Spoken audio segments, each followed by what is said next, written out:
ಎಲ್ಲರಿಗೂ ನಮಸ್ಕಾರ. ಚಕ್ರವ್ಯೂಹ ಪ್ರಚಲಿತ ಘಟನೆಗಳ ನಮ್ಮ ಸರಣಿಯ 7ನೇ ವಿಷಯಕ್ಕೆ ಸ್ವಾಗತ. ಇಂದು ನಾವು ಮಣಿಪುರದ ಬಗ್ಗೆ ಮಾತಾಡೋಣ.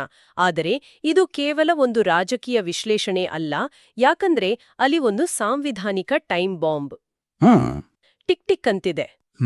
ಫೆಬ್ರವರಿ 13, 2026 ಈ ದಿನಾಂಕ ಹತ್ತಿರ ಬಂದ ಹಾಗೆ ಒಂದು ದೊಡ್ಡ ಬಿಕ್ಕಟ್ಟು ಎದುರಾಗಲಿದೆ. ನಮ್ಮ ಇಂದಿನ ಈ ಚರ್ಚೆ ಚಕ್ರವ್ಯೂಹ ಸರಣಿಯ ಟಿಪ್ಪಣಿಗಳ ಆಧಾರದ ಮೇಲೆ ಈ ಸಾಂವಿಧಾನಿಕ ಚಕ್ರವ್ಯೂಹವನ್ನು ಅರ್ಥಮಾಡಿಕೊಳ್ಳುವ ಒಂದು ಪ್ರಯತ್ನ.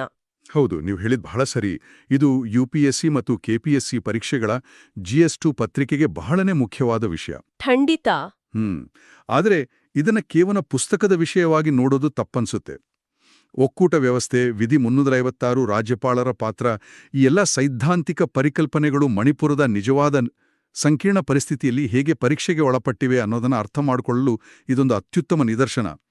ಇಲ್ಲಿ ಕಾನೂನು ಒಂದು ರೀತಿ ಮಾನವೀಯ ಬಿಕ್ಕಟ್ಟಿನ ಗೋಡೆಗೆ ಬಡಿದು ನಿಂತಿದೆ. ಹಾಗಾದ್ರೆ ಆ ಟೈಮ್ ಬಾಂಬಿನ ಮೂಲದಿಂದಲೇ ನಮ್ಮ ಚರ್ಚೆ ಶುರು ಮಾಡೋಣ. ಫೆಬ್ರವರಿ 13ಕ್ಕೆ ಮಣಿಪುರದಲ್ಲಿ ರಾಷ್ಟ್ರಪತಿ ಆಳ್ವಿಕೆ ಜಾರಿಯಾಗಿ 1 ವರ್ಷ ಪೂರ್ಣಗೊಳ್ಳುತ್ತೆ. ಮೊದಲಿಗೆ ಈ ರಾಷ್ಟ್ರಪತಿ ಆಳ್ವಿಕೆ ಅಥವಾ ವಿಧಿ 356 ಅಂದ್ರೆ ಸರಳವಾಗಿ ಏನು, ಯಾಕಿದನ್ನ ಜಾರಿ ಮಾಡಲಾಗುತ್ತೆ? ನೋಡಿ, ಸರಳವಾಗಿ ಹೇಳ್ಬೇಕು ಅಂದ್ರೆ, ಒಂದು ರಾಜ್ಯದಲ್ಲಿ ಸರ್ಕಾರನೇ ನಡೆಸೋಕೆ ಆಗ್ತಿಲ್ಲ ಅಂದ್ರೆ ಸಂವಿಧಾನದ ಪ್ರಕಾರ ಆಡಳಿತ ಸಂಪೂರ್ಣವಾಗಿ ಕುಸಿದು ಬಿದ್ದಿದೆ ಅಂತ ರಾಷ್ಟ್ರಪತಿಯವರಿಗೆ ಮನವರಿಕೆ ಆದಾಗ ಕೇಂದ್ರ ಸರ್ಕಾರ ಮಧ್ಯಪ್ರವೇಶಿಸುತ್ತೆ. ಸರಿ, ಇದನ್ನೇ ನಾವು ರಾಷ್ಟ್ರಪತಿ ಆಳ್ವಿಕೆ ಅಂತ ಕರೆಯೋದು. ಇದು ಸಾಮಾನ್ಯವಾಗಿ ರಾಜ್ಯಪಾಲರ ವರದಿಯ ಆಧಾರದ ಮೇಲೆ ಆಗತ್ತೆ. ಆದರೆ ಇದನ್ನ ಜಾರಿ ಮಾಡಿದ ಮೇಲೆ ಸಂಸತ್ತಿನ 2 ಸದನಗಳು ಸರಳ ಬಹುಮತದಿಂದ ಅದಕ್ಕೆ ಒಪ್ಪಿಗೆ ಕೊಡಬೇಕು. ಒಪ್ಪಿಗೆ ಬೇಕು. ಹೌದು, ಒಪ್ಪಿಗೆ ಸಿಕ್ಕರೆ 6 ತಿಂಗಳು ಜಾರಿಯಲ್ಲಿರುತ್ತೆ. ಹಾಗಾದ್ರೆ ಪ್ರತಿ 6 ತಿಂಗಳಿಗೊಮ್ಮೆ ಸಂಸತ್ ಒಪ್ಪಿಗೆ ಕೊಡ್ತಾ ಇದ್ರೆ ಇದನ್ನ ಹೀಗೆ ಮುಂದುವರಿಸಬಹುದಲ್ವೇ? ಆ 1 ವರ್ಷದ ಡೆಡ್ಲೈನ್ ಯಾಕೆ ಅಷ್ಟು ಮುಖ್ಯ ಆಗ್ತಿದೆ? ಅಲ್ಲೇ ಇರೋದು ಅಸಲು ತಿರುವು. ಆಕ್ಚುಲಿ 1978ರಲ್ಲಿ ಸಂವಿಧಾನಕ್ಕೆ 44ನೇ ತಿದ್ದುಪಡಿ ತರಲಾಯಿತು. ಹೌದು. ಅದರ ಪ್ರಕಾರ ರಾಷ್ಟ್ರಪತಿ ಆಳ್ವಿಕೆಯನ್ನು 1 ವರ್ಷಕ್ಕಿಂತ ಹೆಚ್ಚು ಕಾಲ ಮುಂದುವರಿಸಬೇಕಾದ್ರೆ 2 ಬಹಳ ಕಠಿಣವಾದ ಷರತ್ತುಗಳನ್ನು ಪೂರೈಸಲೇಬೇಕು. ಇದನ್ನು ನಾವು 2 ಸೆಕ್ಯೂರಿಟಿ ಕೀಗಳು ಅಂತ ಅನ್ಕೊಳ್ಬೋದು. ಸೆಕ್ಯೂರಿಟಿ ಕೀಗಳು? ಹೌದು. ಈ 2 ಕೀಲಿಗಳನ್ನು ಒಂದೇ ಸಮಯದಲ್ಲಿ ಬಳಸಿದರೆ ಮಾತ್ರ 1 ವರ್ಷದ ನಂತರದ ಬಾಗಿಲು ತೆರೆಯುತ್ತೆ. ಅದು ಕುತೂಹಲಕಾರಿಯಾಗಿದೆ. ಯಾವ 2 ಕೀಲಿಗಳು? ಮೊದಲನೇ ಕೀಲಿ, ಆ ಸಮಯದಲ್ಲಿ ದೇಶದಲ್ಲಿ ಅಥವಾ ನಿರ್ದಿಷ್ಟವಾಗಿ ಆ ರಾಜ್ಯದಲ್ಲಿ ರಾಷ್ಟ್ರೀಯ ತುರ್ತು ಪರಿಸ್ಥಿತಿ ಅಂದ್ರೆ ನ್ಯಾಷನಲ್ ಎಮರ್ಜೆನ್ಸಿ ಜಾರಿಯಲ್ಲಿರಬೇಕು. ಸರಿ. ಅಂದ್ರೆ ಯುದ್ಧ ಅಥವಾ ಸಶಸ್ತ್ರ ದಂಗೆಯಂತಹ ಗಂಭೀರ ಪರಿಸ್ಥಿತಿ ಇರಬೇಕು. ಎರಡನೇ ಕೀಲಿ, ಆ ರಾಜ್ಯದಲ್ಲಿ ಚುನಾವಣೆ ನಡೆಸಿ ಹೊಸ ಸರ್ಕಾರ ರಚಿಸೋಕೆ ಸಾಧ್ಯವೇ ಇಲ್ಲ ಅಂತ ಭಾರತದ ಚುನಾವಣಾ ಆಯೋಗವೇ ಒಂದು ಸರ್ಟಿಫಿಕೇಟ್ ಕೊಡಬೇಕು. ಹಾಗೆ ಈ 2 ಷರತ್ತುಗಳು ಒಟ್ಟಿಗೆ ಪೂರೈಸಿದ್ರೆ ಮಾತ್ರ 1 ವರ್ಷದ ನಂತರ ರಾಷ್ಟ್ರಪತಿ ಆಳ್ವಿಕೆ ಮುಂದುವರಿಯುತ್ತೆ. ಅಬ್ಬಾ, ಇದು ಬಹಳ ಕಠಿಣವಾದ ನಿಯಮ ಅಲ್ವಾ? ಖಂಡಿತ. ಸಂವಿಧಾನವೇ ನೇರವಾಗಿ ಹೇಳ್ತಿದೆ 1 ವರ್ಷ ಸಾಕು, ಅಷ್ಟ್ರಲ್ಲಿ ಸರಿ ಮಾಡಿ ಚುನಾವಣೆ ನಡೆಸಿ, ಇಲ್ಲಾಂದ್ರೆ ಯುದ್ಧದಂತಹ ಪರಿಸ್ಥಿತಿ ಇದ್ರೆ ಮಾತ್ರ ಮುಂದುವರಿಸಿ ಅಂತ. ಎಕ್ಸಾಕ್ಟ್ಲಿ. ಅಂದ್ರೆ ಅನಿರ್ದಿಷ್ಟ ಕಾಲ ಕೇಂದ್ರದ ಆಳ್ವಿಕೆ ಇರೋದನ್ನ ತಡೆಯೋಕೆ ಈ ನಿಯಮ ಇರೋದು. ಹಾಗಾದ್ರೆ ಮಣಿಪುರದ ಸನ್ನಿವೇಶದಲ್ಲಿ ಈ ಕೀಲಿಗಳು ಇವಿಯಾ? ಇಲ್ಲ. ಸದ್ಯಕ್ಕೆ ಮಣಿಪುರದ ವಿಷಯದಲ್ಲಿ ಕೇಂದ್ರ ಸರ್ಕಾರದ ಹತ್ರ ಈ 2 ಕೀಲಿಗಳಲ್ಲಿ ಒಂದೂ ಇಲ್ಲ. ಹೌದಾ? ಹೌದು. ಅಲ್ಲಿ ರಾಷ್ಟ್ರೀಯ ತುರ್ತು ಪರಿಸ್ಥಿತಿ ಇಲ್ಲ ಮತ್ತು ಚುನಾವಣೆ ನಡೆಸಲು ಸಾಧ್ಯವಿಲ್ಲ ಅಂತ ಚುನಾವಣಾ ಆಯೋಗ ಇನ್ನೂ ಪ್ರಮಾಣೀಕರಿಸಿಲ್ಲ. ಫೆಬ್ರವರಿ 13ರ ನಂತರ ರಾಷ್ಟ್ರಪತಿ ಆಳ್ವಿಕೆಯನ್ನು ಮುಂದುವರಿಸುವುದು ಸಾಂವಿಧಾನಿಕವಾಗಿ ಬಹುತೇಕ ಅಸಾಧ್ಯ. ಸರಿ. ಇದು ಕಾನೂನಿನ ಚೌಕಟ್ಟಿನ ಮಾತು. ಒಂದು ಕ್ಷಣ ಕಾನೂನನ್ನ ಪಕ್ಕಕ್ಕಿಡೋಣ. ರಾಷ್ಟ್ರಪತಿ ಆಳ್ವಿಕೆ ಜಾರಿಯಲ್ಲಿದ್ದಾಗ ಅಲ್ಲಿನ ವಿಧಾನಸಭೆಯ ಸ್ಥಿತಿ ಏನಾಗಿರುತ್ತೆ? ಮಣಿಪುರದಲ್ಲಿ ಸದ್ಯ ವಿಧಾನಸಭೆ ಅಮಾನತ್ತಿನಲ್ಲಿರುವ ಸ್ಥಿತಿ ಅಥವಾ ಸಸ್ಪೆಂಡೆಡ್ ಆನಿಮೇಷನ್ನಲ್ಲಿದೆ ಅಂತ ನಮ್ಮ ಆಕರದಲ್ಲಿದೆ. ಅಂದ್ರೆ ಏನು? ಅಮಾನತ್ತಿನಲ್ಲಿರುವ ಸ್ಥಿತಿ ಅಂದ್ರೆ ವಿಧಾನಸಭೆಯನ್ನ ವಿಸರ್ಜನೆ ಮಾಡಿಲ್ಲ, ಶಾಸಕರು ತಮ್ಮ ಸ್ಥಾನವನ್ನು ಉಳಿಸಿಕೊಂಡಿರುತ್ತಾರೆ, ಆದರೆ ಸದನ ಯಾವುದೇ ಕೆಲಸ ಮಾಡೋದಿಲ್ಲ, ಎಲ್ಲವೂ ಸ್ಥಗಿತಗೊಂಡಿರುತ್ತೆ. ಅಂದ್ರೆ ವಿಧಾನಸಭೆ ಒಂದ್ ರೀತಿ ಕೋಮಾದಲ್ಲಿದೆ ಅಂತನಾ? ಹೌದು. ಶಾಸಕರು ಇದ್ದಾರೆ, ಆದ್ರೆ ಸದನ ಕೆಲ್ಸ ಮಾಡುತ್ತಿಲ್ಲ. ಪರಿಸ್ಥಿತಿ ಸುಧಾರಿಸಿದರೆ ರಾಷ್ಟ್ರಪತಿ ಆಳ್ವಿಕೆ ಹಿಂಪಡೆದು ಇದೇ ವಿಧಾನಸಭೆಯನ್ನು ಮತ್ತೆ ಎಬ್ಬಿಸಿ ಸರ್ಕಾರ ರಚನೆಗೆ ಅವಕಾಶ ಕೊಡಬಹುದು. ಆದ್ರೆ ಮಣಿಪುರದಲ್ಲಿ ಆ ಕೋಮಾದಲ್ಲಿರುವ ವಿಧಾನಸಭೆಯನ್ನು ಎಬ್ಬಿಸೋಕೆ ಸಾಧ್ಯನಾ? ಎಬ್ಬಿಸಿದರೆ ಅದು ಆರೋಗ್ಯವಾಗಿರುತ್ತಾ? ನಿಮ್ಮ ಆ ಹೋಲಿಕೆ ಬಹಳ ಸೂಕ್ತವಾಗಿದೆ. ಸೈದ್ಧಾಂತಿಕವಾಗಿ ಎಬ್ಬಿಸಬಹುದು, ಆದರೆ ವಾಸ್ತವದಲ್ಲಿ ಮಣಿಪುರದಲ್ಲಿ ಅದು ಅಸಾಧ್ಯ. ಯಾಕೆ? ಯಾಕಂದ್ರೆ ಅಲ್ಲಿನ ಸಮಸ್ಯೆ ಕಾನೂನಿಗಿಂತ ಹೆಚ್ಚಾಗಿ ಮಾನವೀಯ ನೆಲೆಯಲ್ಲಿದೆ. ಅಲ್ಲಿನ ಸಮಾಜವೇ 2 ಭಾಗವಾಗಿ ಒಡೆದು ಹೋಗಿದೆ. ಜನಪ್ರಿಯ ಸರ್ಕಾರವನ್ನು ಮರುಸ್ಥಾಪಿಸಲು 3 ದೊಡ್ಡ ಅಡ್ಡಿಗಳಿವೆ ಮತ್ತು 3 ಒಂದಕ್ಕೊಂದು ಬೆಸೆದುಕೊಂಡಿವೆ. ಯಾವುವು ಆ ಅಡ್ಡಿಗಳು? ಮೊದಲನೆಯ ಮತ್ತು ಅತಿ ದೊಡ್ಡ ಸವಾಲು ಪ್ರತ್ಯೇಕ ಆಡಳಿತದ ಬೇಡಿಕೆ. ರಾಜ್ಯದ ಕುಕೀಜೋ ಸಮುದಾಯದ ಶಾಸಕರು ರಾಜಧಾನಿ ಇಂಫಾಲ್ಗೆ ಕಾಲಿಡೋಕೂ ಸಿದ್ಧರಿಲ್ಲ. ಅದು ಮೈತೇಯಿ ಪ್ರಾಬಲ್ಯದ ಪ್ರದೇಶ. ಅಲ್ಲಿಗ್ ಬಂದ್ರೆ ನಮ್ಮ ಪ್ರಾಣಕ್ಕೆ ಅಪಾಯ ಇದೆ ಅನ್ನೋದು ಅವರ ಭಯ.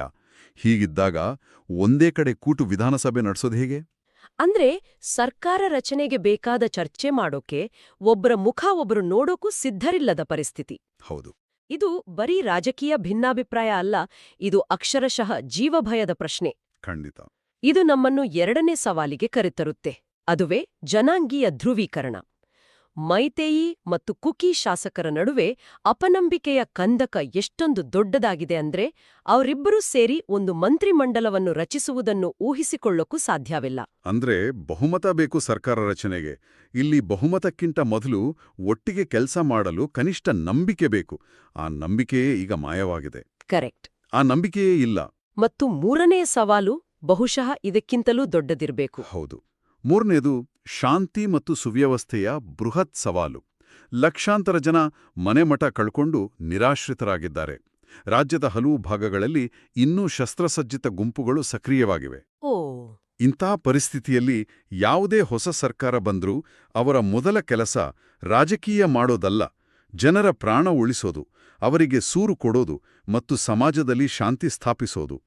ಈ ಮೂಲಭೂತ ಸಮಸ್ಯೆಯನ್ನೇ ಬಗೆಹರಿಸದೆ ರಾಜಕೀಯ ಸ್ಥಿರತೆ ಅನ್ನೋದು ಕೇವಲ ಕನಸಿನ ಮಾತು. ಇದು ನಿಜಕ್ಕೂ ಒಂದು ಚಕ್ರವ್ಯೂಹ. ಕಾನೂನು ಪ್ರಕಾರ ರಾಷ್ಟ್ರಪತಿ ಆಳ್ವಿಕೆ ಮುಂದುವರ್ಸೋಕಾಗಲ್ಲ. ಆಗಲ್ಲ. ವಾಸ್ತವದಲ್ಲಿ ಜನರಿಂದ ಸರ್ಕಾರ ರಚಿಸೋಕೂ ಆಗ್ತಿಲ್ಲ. ಈ ವಿಧಿ 356 ಇದೆಯಲ್ಲ, ಕೇಂದ್ರ ಸರ್ಕಾರಕ್ಕೆ ಇಷ್ಟೊಂದು ಅಧಿಕಾರ ಕೊಡೋ ಈ ವಿಧಿಯನ್ನ ರಾಜಕೀಯವಾಗಿ ದುರ್ಬಳಕೆ ಮಾಡ್ಕೊಳ್ಳೋ ಸಾಧ್ಯತೆ ಇರುತ್ತೆ. ನ್ಯಾಯಾಂಗ ಇದಕ್ಕೆ ಯಾವತ್ತಾದ್ರೂ ಕಡಿವಾಣ ಹಾಕಿದ್ಯಾ? ಪರೀಕ್ಷೆ ದೃಷ್ಟಿಯಿಂದ ಎಸ್.ಆರ್. ಬೊಮ್ಮಾಯಿ ಪ್ರಕರಣ ಬಹಳ ಮುಖ್ಯ ಅಲ್ವಾ? ಹೌದು, ಅತ್ಯಂತ ಮುಖ್ಯ. ಎಸ್.ಆರ್. ಬೊಮ್ಮಾಯಿ ವಿರುದ್ಧ ಭಾರತ ಸರ್ಕಾರ 1994ರ ಪ್ರಕರಣ ಈ ವಿಧಿ 356ನ ದುರ್ಬಳಕೆಗೆ ದೊಡ್ಡ ಬ್ರೇಕ್ ಹಾಕಿದ ತೀರ್ಪು ಅಂತಾನೆ ಹೇಳ್ಬೋದು. ಈ ತೀರ್ಪು ಹೇಳಿದ್ದೇನು ಅಂದ್ರೆ, ಮೊದಲನೇದಾಗಿ ರಾಷ್ಟ್ರಪತಿ ಆಳ್ವಿಕೆ ಹೇರುವುದು ಸರ್ಕಾರದ ಅನಿರ್ಬಂಧಿತ ಅಧಿಕಾರವಲ್ಲ, ಅದನ್ನು ನ್ಯಾಯಾಲಯದಲ್ಲಿ ಪ್ರಶ್ನಿಸಬಹುದು. Judicial review. ಹೌದು. ಆಗ ಸರ್ಕಾರ ತನ್ನ ನಿರ್ಧಾರ ಸರಿ ಅಂತ ಸಾಬೀತುಪಡಿಸಬೇಕು. ಎರಡನೇದಾಗಿ, ಒಂದು ಸರ್ಕಾರಕ್ಕೆ ಬಹುಮತ ಇದೆಯೋ ಇಲ್ವೋ ಅನ್ನೋದನ್ನ ನಿರ್ಧರಿಸಬೇಕಾದ ಜಾಗ ರಾಜಭವನವಲ್ಲ, ವಿಧಾನಸಭೆಯ ಅಧಿವೇಶನ. ಸರಿ ಸರಿ. ಫ್ಲೋರ್ ಟೆಸ್ಟ್ ಅಥವಾ ವಿಶ್ವಾಸಮತ ಯಾಚನೆಯೇ ಅಂತಿಮ ಪರೀಕ್ಷೆ ಅಂತ ಸ್ಪಷ್ಟಪಡಿಸ್ತು. ಅಂದ್ರೆ ರಾಜ್ಯ ಸರ್ಕಾರಗಳ ಹಕ್ಕನ್ನು ಎತ್ತಿ ಹಿಡಿಯುವಲ್ಲಿ ಈ ತೀರ್ಪು ದೊಡ್ಡ ಪಾತ್ರ ವಹಿಸಿದೆ. ಖಂಡಿತವಾಗಿ. ಪರೀಕ್ಷೆ ದೃಷ್ಟಿಯಿಂದ ಇದೇ ತರಹ ಇನ್ನೊಂದು ತುರ್ತು ಪರಿಸ್ಥಿತಿ ಇದೆ, ವಿಧಿ 352. ಎರಡಕ್ಕೂ ಕನ್ಫ್ಯೂಸ್ ಆಗೋ ಸಾಧ್ಯತೆ ಇರುತ್ತೆ. ನಮ್ಮ ಆಕರಗಳ ಆಧಾರದ ಮೇಲೆ ಇವೆರಡರ ನಡುವಿನ ಮುಖ್ಯ ವ್ಯತ್ಯಾಸಗಳನ್ನ ಸರಳವಾಗಿ ಹೇಳ್ಬಿಡಿ. ಒಳ್ಳೆ ಪ್ರಶ್ನೆ. 3 ಮುಖ್ಯ ವ್ಯತ್ಯಾಸಗಳನ್ನ ನೆನ್ಪಿಟ್ಕೋಬೇಕು. ಒಂದು, ಕಾರಣ. ವಿಧಿ 352 ರಾಷ್ಟ್ರೀಯ ತುರ್ತು ಪರಿಸ್ಥಿತಿ. ಇದು ಯುದ್ಧ, ಹೊರಗಿನಿಂದ ಆಕ್ರಮಣ ಅಥವಾ ಸಶಸ್ತ್ರ ದಂಗೆಯಂತಹ ದೊಡ್ಡ ಕಾರಣಗಳಿಗೆ. ಓಕೆ. ವಿಧಿ 356 ರಾಷ್ಟ್ರಪತಿ ಆಳ್ವಿಕೆ. ಇದು ಕೇವಲ ಒಂದು ರಾಜ್ಯದಲ್ಲಿ ಆಡಳಿತ ಯಂತ್ರ ವಿಫಲವಾದಾಗ. ಅಂದ್ರೆ ಒಂದು ದೇಶದ ಮೇಲಿನ ದಾಳಿಗೆ, ಇನ್ನೊಂದು ರಾಜ್ಯದೊಳಗಿನ ಆಡಳಿತ ವೈಫಲ್ಯಕ್ಕೆ. ಸರಿ. ಕಟ್. ಎರಡನೇದು, ಮೂಲಭೂತ ಹಕ್ಕುಗಳ ಮೇಲೆ ಪರಿಣಾಮ. ವಿಧಿ 352 ಜಾರಿಯಲ್ಲಿದ್ದಾಗ ಜನರ ಮೂಲಭೂತ ಹಕ್ಕುಗಳು ಅಂದ್ರೆ ವಿಧಿ 20 ಮತ್ತು 21 ಹೊರತುಪಡಿಸಿ ಅಮಾನತ್ತಿನಲ್ಲಿರ್ತಾವೆ. ಆದ್ರೆ ವಿಧಿ 356 ಜಾರಿಯಲ್ಲಿದ್ದಾಗ ಜನರ ಮೂಲಭೂತ ಹಕ್ಕುಗಳ ಮೇಲೆ ಯಾವುದೇ ಪರಿಣಾಮ ಆಗೋದಿಲ್ಲ. ಇದು ಬಹಳ ದೊಡ್ಡ ವ್ಯತ್ಯಾಸ. ಇದು ಬಹಳ ಮುಖ್ಯವಾದ ಅಂಶ. ಮೂರನೇದು ಸಂಸತ್ತಿನ ಅನುಮೋದನೆ. ರಾಷ್ಟ್ರೀಯ ತುರ್ತು ಪರಿಸ್ಥಿತಿಗೆ ಸಂಸತ್ತಿನ ವಿಶೇಷ ಬಹುಮತ ಬೇಕು, ಅಂದ್ರೆ ಸ್ಪೆಷಲ್ ಮೆಜಾರಿಟಿ. ಸರಿ. ಹಾಜರಿದ್ದು ಮತ ಚಲಾಯಿಸಿದವರಲ್ಲಿ 3/2 ಬಹುಮತ ಬೇಕು. ಆದ್ರೆ ರಾಷ್ಟ್ರಪತಿ ಆಳ್ವಿಕೆಗೆ ಸರಳ ಬಹುಮತ ಅಂದ್ರೆ ಸಿಂಪಲ್ ಮೆಜಾರಿಟಿ ಸಾಕು. ಅಂದ್ರೆ 50%ಕ್ಕಿಂತ ಹೆಚ್ಚು. ಹೌದು. ಧನ್ಯವಾದಗಳು. ಈ ಹೋಲಿಕೆ ವಿಷಯವನ್ನು ಮತ್ತಷ್ಟು ಸ್ಪಷ್ಟಪಡಿಸಿತು. ಹಾಗಾದ್ರೆ ನಮ್ಮ ಇಡೀ ಚರ್ಚೆಯನ್ನು ಒಟ್ಟುಗೂಡಿಸುವುದಾದರೆ ಚಿತ್ರಣ ಸ್ಪಷ್ಟವಾಗಿದೆ. ಒಂದು ಕಡೆ 1 ವರ್ಷದ ಸಾಂವಿಧಾನಿಕ ಗಡುವು ಹತ್ತಿರವಾಗ್ತಿದೆ. ಹ್ಮ್ ಇನ್ನೊಂದು ಕಡೆ ಒಟ್ಟಿಗೆ ಕೂತು ಮಾತಾಡ್ಲು ಆಗದಷ್ಟು ಆಳವಾದ ಮಾನವೀಯ ಬಿಕ್ಕಟ್ಟು. ಕಾನೂನು ಒಂದು ಡೆಡ್ಲೈನ್ ಕೊಟ್ಟಿದೆ, ಆದ್ರೆ ವಾಸ್ತವ ಪರಿಸ್ಥಿತಿ ಆ ಡೆಡ್ಲೈನ್ ಒಳಗೆ ಸರಿಪಡಿಸಲಾಗದಷ್ಟು ಜಟಿಲವಾಗಿದೆ. ಹೌದು. ಮತ್ತು ಈ ಚರ್ಚೆ ನಮ್ಮ ಆಕರದಲ್ಲಿ ಕೊಟ್ಟಿರುವ ಸಂಭಾವ್ಯ ಮುಖ್ಯ ಪರೀಕ್ಷೆಯ ಪ್ರಶ್ನೆಗೆ ನೇರವಾಗಿ ಉತ್ತರ ರೂಪಿಸಲು ಸಹಾಯ ಮಾಡುತ್ತೆ. ಹೌದಾ? ಖಂಡಿತ. ಪ್ರಶ್ನೆ ಹೀಗಿದೆ: ಒಂದು ರಾಜ್ಯದಲ್ಲಿ ರಾಷ್ಟ್ರಪತಿ ಆಳ್ವಿಕೆಯನ್ನು 1 ವರ್ಷಕ್ಕಿಂತ ಹೆಚ್ಚು ಕಾಲ ವಿಸ್ತರಿಸಲು ಇರುವ ಸಾಂವಿಧಾನಿಕ ಮಿತಿಗಳನ್ನು ವಿವರಿಸಿ, ಮಣಿಪುರದ ಪ್ರಚಲಿತ ವಿದ್ಯಮಾನಗಳ ಹಿನ್ನೆಲೆಯಲ್ಲಿ ಇದನ್ನು ವಿಶ್ಲೇಷಿಸಿ ಅಂತ. ಇದಕ್ಕೆ ಉತ್ತರ ಬರೆಯುವಾಗ ನಾವು ಚರ್ಚಿಸಿದ 44ನೇ ತಿದ್ದುಪಡಿಯ 2 ಷರತ್ತುಗಳು, ಎಸ್.ಆರ್. ಬೊಮ್ಮಾಯಿ ಪ್ರಕರಣದ ಮಾರ್ಗದರ್ಶನ ಮತ್ತು ಮಣಿಪುರದ ವಾಸ್ತವಿಕ ಸವಾಲುಗಳಾದ ಪ್ರತ್ಯೇಕ ಆಡಳಿತದ ಬೇಡಿಕೆ ಹಾಗೂ ಜನಾಂಗೀಯ ಧ್ರುವೀಕರಣವನ್ನು ವಿವರಿಸಿದ್ರೆ ಒಂದು ಸಮಗ್ರ ಉತ್ತರ ಸಿದ್ಧವಾಗುತ್ತೆ. ಖಂಡಿತ. ಇದು ನಮ್ಮ ಕೇಳುಗರಿಗೆ ತುಂಬಾ ಉಪಯೋಗವಾಗಲಿದೆ. ಕೊನೆಯದಾಗಿ ಚಿಂತನೆಗೆ ಒಂದು ಪ್ರಶ್ನೆಯೊಂದಿಗೆ ಈ ಚರ್ಚೆಯನ್ನು ಮುಗಿಸೋಣ. ನಮ್ಮ ಇಡೀ ಚರ್ಚೆ ಸಂವಿಧಾನ, ಕಾನೂನುಗಳ ಸುತ್ತಲೇ ಇತ್ತು. ಆದರೆ ಮಣಿಪುರದ ಸಮಸ್ಯೆ ಕಾನೂನಿನ ಪುಸ್ತಕದಲ್ಲಿಲ್ಲ, ಅದು ಜನರ ಮನಸ್ಸಿನಲ್ಲಿದೆ. ನಿಜ. ಹಾಗಾದರೆ ಸಂವಿಧಾನದ ಪರಿಹಾರಗಳೇ ಕೈಚೆಲ್ಲಿದಂತೆ ಕಾಣುತ್ತಿರುವಾಗ ಸಮಾಜದಲ್ಲಿನ ಅಪನಂಬಿಕೆಯ ಕಂದಕವನ್ನು ಮುಚ್ಚಲು ಬೇಕಾದ ರಾಜಕೀಯ ಮತ್ತು ಸಾಮಾಜಿಕ ಪರಿಹಾರಗಳಾದರೂ ಯಾವುವು? ಈ ಬಗ್ಗೆ ನಾವೆಲ್ಲರೂ ಯೋಚಿಸಬೇಕಿದೆ. ಈ ವಿಶ್ಲೇಷಣೆ ನೋಡಿದ್ದಕ್ಕಾಗಿ ತುಂಬಾ ಧನ್ಯವಾದ. ಈ ಮಾಹಿತಿ ಸ್ಪರ್ಧಾತ್ಮಕ ಪರೀಕ್ಷೆಗಳ ತಯಾರಿಗೆ ಖಂಡಿತ ಸಹಾಯ ಮಾಡುತ್ತೆ ಅನ್ಕೋತೀವಿ. ಈ ವಿವರಣೆ ಇಷ್ಟ ಆಗಿದ್ರೆ ಒಂದು ಲೈಕ್ ಕೊಡೋದನ್ನ ಮರಿಬೇಡಿ. ಹಾಗೇ ನಿಮ್ಮ ಫ್ರೆಂಡ್ಸ್ ಜೊತೆಗೂ ಶೇರ್ ಮಾಡಿ, ಅವರಿಗೂ ಹೆಲ್ಪ್ ಆಗ್ಬೋದು. ಇದೇ ತರಹದ ಡೈಲಿ ಅಪ್ಡೇಟ್ಸ್ಗಳಿಗಾಗಿ ನಮ್ಮ ಚಾನೆಲ್ಗೆ ಸಬ್ಸ್ಕ್ರೈಬ್ ಮಾಡ್ಕೊಳ್ಳಿ. ಪಕ್ಕದಲ್ಲಿರೋ ಬೆಲ್ ಐಕಾನ್ ಪ್ರೆಸ್ ಮಾಡಿದ್ರೆ ಯಾವುದೇ ವಿಡಿಯೋ ಮಿಸ್ ಆಗಲ್ಲ.